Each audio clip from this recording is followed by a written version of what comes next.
Bismillahirrahmanirrahim. Subhanallah walhamdulillah wala ilaha illallah wallahu akbar. Hadirin yang insyaallah dimuliakan Allah Azza wa Jalla.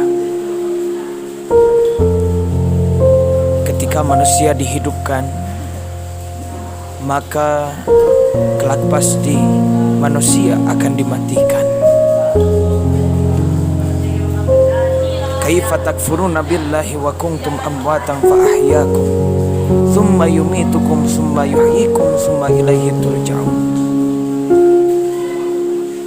Asalnya kita tiada, lalu Allah adakan, dan Allah akan tiadakan kita, itu adalah melalui kematian. Dan Allah akan hidupkan lagi ketika kita berada di akhirat, dan hanya kepada Allah kita akan dikembalikan.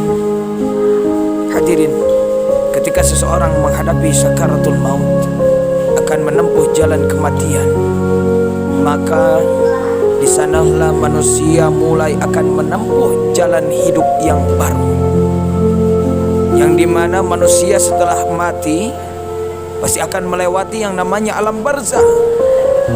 Namun ingat, ketika itu pula amal-amalan kita akan segera dipertanyakan. Man dakhalal qabra bila zadin faka'annama rakibal bahra bila safina. Ingat hadirin, ketika kita memasuki alam barzah, ketika kita memasuki alam kubur tanpa amal, maka kita bagaikan orang yang sedang menaungi samudra yang begitu luas dan dalam tanpa menggunakan perahu. Coba bayangkan betapa kebingungannya ketika kita berada di tengah lautan yang begitu luas dan dalam, tapi kita tidak ada perahu satupun. Apakah ada yang bisa menolong kita ketika itu? Hadirin rahimakumullah. Dalam artian, ketika seseorang memasuki alam barzah, maka orang itu akan dipertaruhkan amal-amalan ketika hidup di dunianya. Jikalau kita tanpa amal memasuki alam barzah, maka kita tanpa perahu di dalam alam barzah. Dalam artian, kita akan tenggelam, kita akan disiksa oleh para malaikatnya Allah, dan tidak ada satupun yang bisa menolong kita. Karena kenapa? Karena ketika kelak kita berada di alam barzah, hanya satu yang dapat menemani kita, yang dapat menolong kita, yaitu adalah amal-amalan kebaikan kita. Jikalau kita kebanyakan amalan buruk, maka siksaan dan penderitaan pula yang akan kita derita di alam barzah. Hadirin rahimakumullah. Maka daripada itu, mari kita laksanakan sholat, ibadah, puasa dengan sebaik-baiknya ibadah kepada Allah. Jangan pernah kita lalaikan ibadah kita kepada Allah Subhanahu wa taala.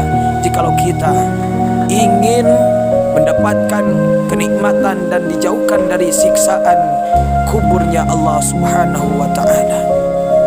Karena ingat, di dalam kubur adalah tempat yang sangat gelap, dan penerangnya adalah membaca Al-Quran, sholat pada seperempat malam, sepertiga malam, sholat tahajud kita dirikan agar kita kelak di alam barzah mendapatkan cahayanya Allah Subhanahu wa taala, agar kita terhindar dari kejahatan, agar kita terhindar dari kemungkaran, keamarahan malaikat-malaikat Allah yang bertugas di alam barzah.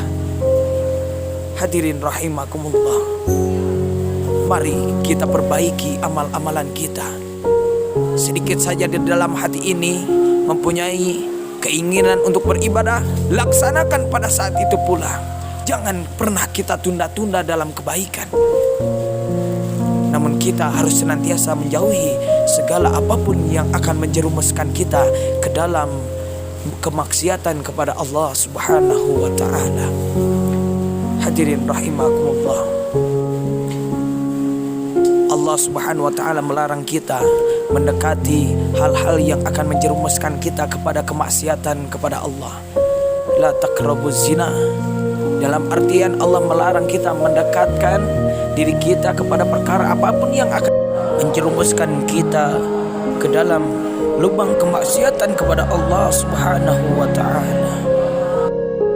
Maka kita berdoa kepada Allah Subhanahu wa taala dengan berdoa, Allahumma inna nas'aluka bi husnil khatimah wa na'udzubika min su'il khatimah. Amin ya rabbal alamin.